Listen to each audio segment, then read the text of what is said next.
Hey guys, this is Kyle with Wildflower Farms, and I'm super excited that you decided to join in this adventure of harvesting your own chickens.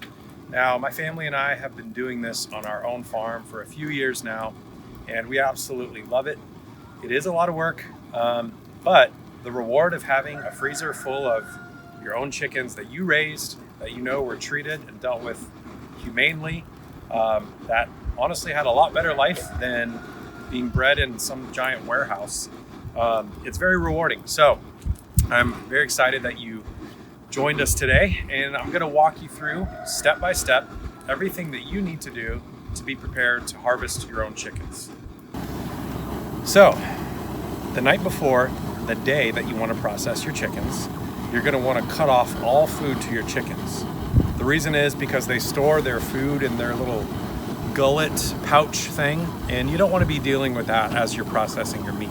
The second thing is you need to make sure you have a really sharp knife. This is actually a fish filleting knife, but I really like it because it's got this long blade, and that comes in handy. I can use just the tip of it, I can use the side of it. So for me personally, I prefer a blade like this, but you can use whatever kind of knife you're comfortable with. Second, or I guess it would be third thing that you want to do is get your water up to 150 degrees. Now, come over here, you're going to see how full I filled this pot. So it's a little bit more than halfway full. Now, it's going to take a while to get to 150 degrees, but so that's why I recommend before you do anything else, just get that going. That way you can kind of set it and forget it. But you want to make sure that you've got a nice, big, clean workspace. Obviously, you can process your chickens any time of year, but winter I prefer because you're going to have less flies buzzing around as you're getting the meat and stuff like that. So I'm going to show you our setup. We've got a chicken tractor over here with our chicks in here. And you can see here they are. We've got about 20 of them. Now, these are Cornish cross chickens. They are bred specifically for their meat. These chickens generally don't really survive past about 3 to 4 months. So you really want to make sure that you process them at about 6 to 8 weeks. These are at honestly about the 9 to 10 week mark because they were just really slow growers for some reason. We wanted to make sure that they got as big as possible, but one way to do that is just to keep them fed constantly. So these guys are about 9 weeks. We stopped feeding them yesterday, so they should be nice and hungry. Another benefit to cutting off their food the day before is that you can see they're gonna come to me because they think I've got their food, right? I built this tractor myself. It comes in really handy because you can just move it around once a day, let them kind of fertilize the ground and stuff like that. So that's what that is. Okay, that took a long time. I warned you. So we're at 147, which I'm gonna go ahead and reduce the temperature a little bit, or excuse me, the flow of the propane. So bring it down to low.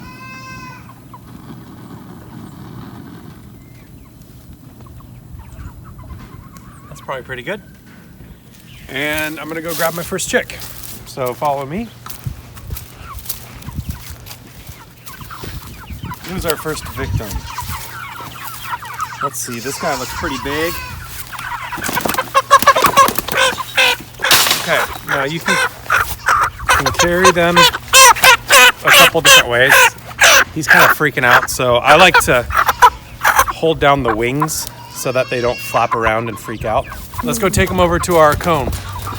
Okay, so this is a comb commonly used in bleeding out chickens. You can get these for like 10 or 15 bucks at the farm store. And what I'm gonna do is I'm gonna turn the chicken head face down, and I'm gonna put him through the end of this cone. And what this does really is it just restricts him from moving around and being crazy. There's a lot of different thoughts on the best way to bleed out a chicken. Some people like to just snap the head. Some people cut the head off. I find that snapping the head, I don't find it very humane. But then also with cutting off the head, the danger in that is that you get some blood into the lungs.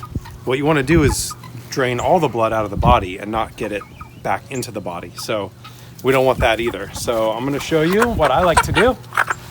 First thing is make sure that you got him really secure. And his back is gonna go along the flat part of this cone, okay? So I'm gonna slide him in like that while holding on to the feet, okay? His head should be somewhere in here. Sometimes they don't like to put their head out. There he is, okay? So what I'm gonna do, I can go ahead and let go of his feet a little bit. I'm gonna get my knife that I've sharpened, and I'm gonna make a slit. You can feel their bone, their cheekbone end right about here. So I'm gonna make a small slit right along the ridge of that cheekbone. That's where his jugular is, and that's gonna help him to bleed out. So I take this part of my knife, and I'm gonna go ahead and start that now. There we go, that's a good cut. So immediately, to help him bleed out, I'm gonna hold his head down and I'm gonna grab onto his feet. The reason why is, after he starts to lose enough blood, his nervous system is gonna start kind of freaking out and his body will start spasming. So he's bleeding out right now. Generally this takes about a minute. He's just basically going unconscious, and it's a very humane way to dispatch a chicken. So this is the part I was telling you about where he starts to kind of, he's probably dead now, but his body is having that last little bit of nerve system reaction. I don't want to wait till he's totally done with that because, again, I don't want him to thrash around and get blood everywhere. So generally, when they stop kicking, you'll know that it's safe to remove them from the cone. He should be pretty close. That's that last little twitch. And I can feel his legs are starting to kind of not be as tense. So our chicken is dead. So what I'm gonna do is go ahead and remove him from the cone.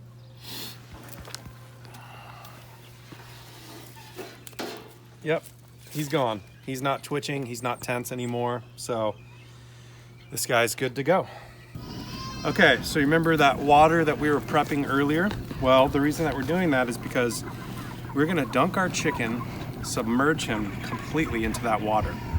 What that's gonna do is help loosen up his pores, so that way when we go to pluck all the feathers, they're gonna come out a lot more easily. Now, some people have a defeathering machine. Those are great. We've used them in the past. We love them. However, we don't have the $500 to spend on it right now, so we're gonna do all of our defeathering by hand. And if you're learning about chickens for the first time, I'm guessing you're probably in the same boat and don't have a lot of equipment, and that's totally fine. So our water is at 149. Don't want it too hot because what that's gonna do is start to cook the chicken meat. We don't want it too cold because then it's not gonna work. So 150 is about that sweet spot. So what I'm gonna do, head first, hold on to the feet. That's my timer letting me know the water's ready. And I'm going to submerge him completely. It's pretty hot, so be careful. And I'm just gonna kind of wiggle it around a little bit. Make sure I get all the feathers and everything. For like 5 to 7 seconds, okay? Nothing too crazy. Okay, next thing I'm gonna do, I'm only gonna remove 3 outer parts, okay? And that's gonna be the feet, the tip of the wings, and the head. So you'll see that there's a joint right here. So I'm just gonna cut right where that joint is. That was super fast. Also helps to have a very sharp knife. Okay, so feet are gone. Put those to the side. Some people like to save them to like give to their dogs and stuff like that. Next thing I'm gonna do is I'm gonna cut the wing tips.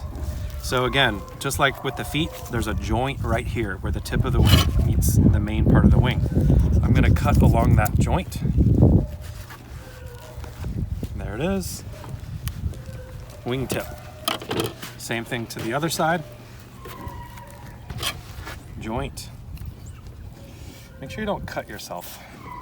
Chickens are known to have a lot of bacteria and things like that. So what I like to do is I like to keep just an old trash can nearby where I can throw some parts, not necessarily the guts, but like the feathers and things like that. Okay, so next thing I'm gonna do is I'm gonna remove the head. I like to try, I don't feel any reason to save the neck, so I like to just cut it right down the middle. And that's the head. So to pluck the feathers, there's no real secret to it, but one thing you want to be careful of is to not rip the skin. So with one hand, you're going to hold the skin down while you pull in an upward motion. You're just kind of plucking them out. I like to grab just a handful with my finger, my pointer finger and my thumb, and just start ripping. At this stage, we're not going for perfection. We're just trying to get off the big areas, and then we'll come in later and do a little bit more kind of fine tuning. You're never gonna get it completely perfect. The goal is just to get kind of the big stuff out so that it doesn't look gross while you're eating it. So after I kind of get some main areas, again, with the leg, you're gonna kind of keep the skin tight with one finger while you pluck with the other one. I am going against the grain, but you can go with the grain, meaning the direction that the feathers are pointing. My favorite section is the wings, because you literally just pull them straight out. Just grab them by the hand and you rip them out. So you'll notice I'm throwing all of these into my trash bin because feathers can actually make for good compost. So I am gonna save those and add those to the compost pile. Again, flipping over to the back. Once I feel like I'm getting a good handful, get rid of them because they're gonna wanna stick everywhere. Okay, so now we're ready to start gutting the chicken. I wanna be careful because we don't want to cut any internal organs. Chickens, much like humans, have a digestive system, and we want to make sure that we don't penetrate that in any way and get it on our meat. So first thing I'm going to do is I'm going to kind of remove some of this tissue around the neck, so that way when I go to pull everything out, it's going to come out nice and easy. Okay, so you can see there's kind of some of this tissue around the neck, so I'm just going to start cutting that away.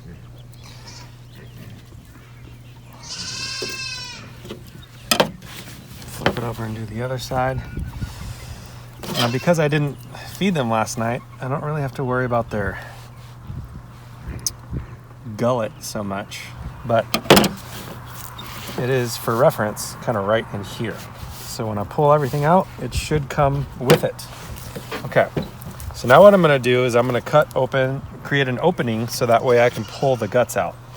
So in order to keep from cutting the guts, see this breastbone here? I'm gonna pinch underneath that breastbone and just make a couple small slits in a downward motion. Not deep, just very surface level. And you'll see now I've gotten through 2 layers of tissue. So I'm gonna stick my fingers in there and kind of just gently pull. Okay, now that I've gotten an opening big enough to fit my hand in, I'm gonna put my hand inside as deep as I can, which is not very deep. Just gonna grab as much as I can and pull it outward. Okay, go in for more. And pulling outward. Okay, this is the esophagus. So I'm gonna pull that. And that came right out. And this is the part where I need to be a little careful because I don't want to cut the colon. So here's the colon. You can see it comes out the vent right there. So essentially what I'm going to do is I'm going to cut a V, avoiding cutting those parts.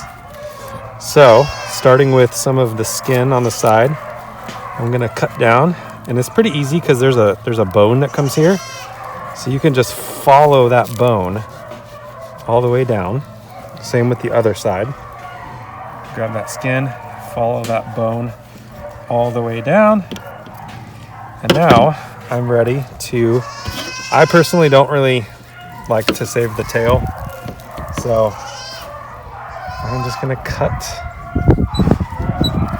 the tail off. So we did all that without squeezing any poop out, which is awesome.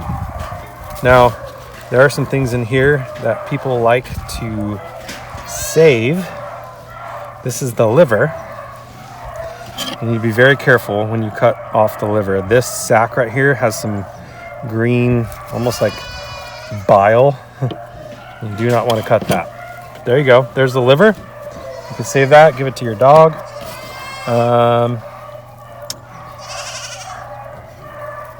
There's another part of the liver. I'm not going to save any of this. In here is the heart. So some people like to save that as well. There's the heart.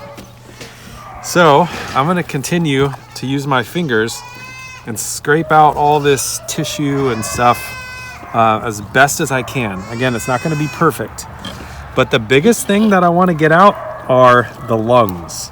The lungs are very kind of bright red, soft, spongy type material. So I'm just getting my knife and I'm kind of just scraping around in there. It's going to be hard to do any sort of damage because the rib cage is protecting my knife from ripping anything. I'm going to see if I can get a good sampling of the lungs. There they are. So that's what the lungs look like. You can see very, very bright red, soft, spongy. So I'm going to try to get as much of that out as I can. It's not super easy, but again, it doesn't have to be perfect. You're not going to ruin anything by leaving some in there.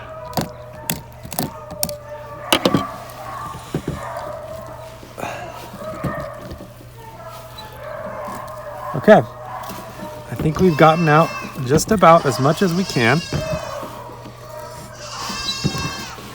from, oh, there we go. Here's the other lung. Got it. At this point, I like to rinse off my chicken. And once I get it rinsed off, maybe pluck off a few more feathers if I can. Then we're gonna bag it up and I'll show you how to do that. Okay, so here's my washed off chicken. What I'm gonna do is I'm gonna grab a bag like this. This is ultimately what's gonna go in the freezer. I'm gonna take my chicken. Make sure I got a bunch of all the liquid out. I'm gonna put him in the bag. Not super easy because I got those wings. Okay. Got them in the bag. This bag comes with this little rubber straw, and I'll show you why you need that. So I'm gonna stick the straw in, grab around the straw like this. You're gonna take the same pot that we were using before for the feathers, and you're gonna dunk your chicken in there. And what this is gonna do is it's gonna force the air out through this straw. Okay, so I'm gonna grab it tight at the base. Again, don't have to be super perfect about it, but you just want as much air out as possible. I'm gonna twist that up and throw on a zip tie.